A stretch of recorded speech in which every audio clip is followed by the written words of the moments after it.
Severance Season 2, Episode 8 Recap. Into the ether to all those who doubt Devon Scout, he is not an imbecile. In a truly startling turn of events, her prediction in the previous episode that Harmony Coble might not be a deranged Lumon supervillain with amazing hair was, in fact, accurate. Do not be swayed by an overprotective sister.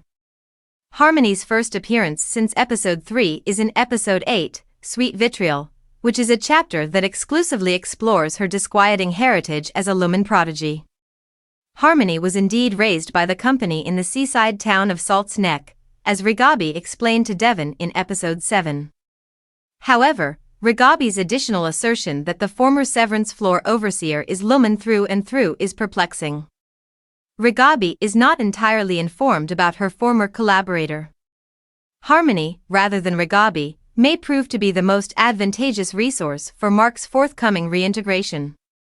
The opening of Sweet Vitriol depicts the sound of water crashing against the shore of a coastal town that is as frigid and overcast as Mark's hometown of Kier, PE. However, the town is markedly distinct from any other location we have previously visited.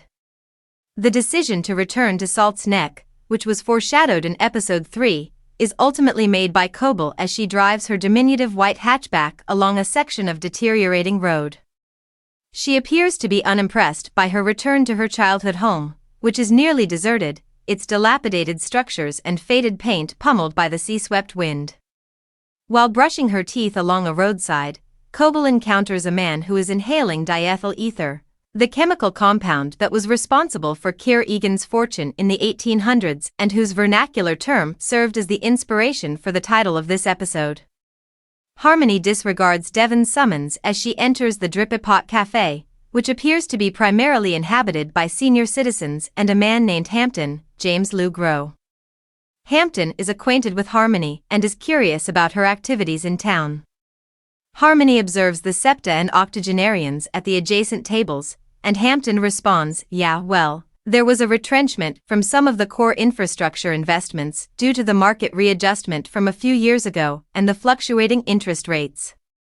This corporate jargon appears to be a direct jab at Harmony herself, a form of Lumon impersonation that is intended to be insulting to both her and the organization to which she has dedicated her life until recently. The same company that, it appears, has decimated Salt's Neck after forsaking it in favor of more lucrative and flashy biotech. Harmony disregards this provocation and instead requests a favor.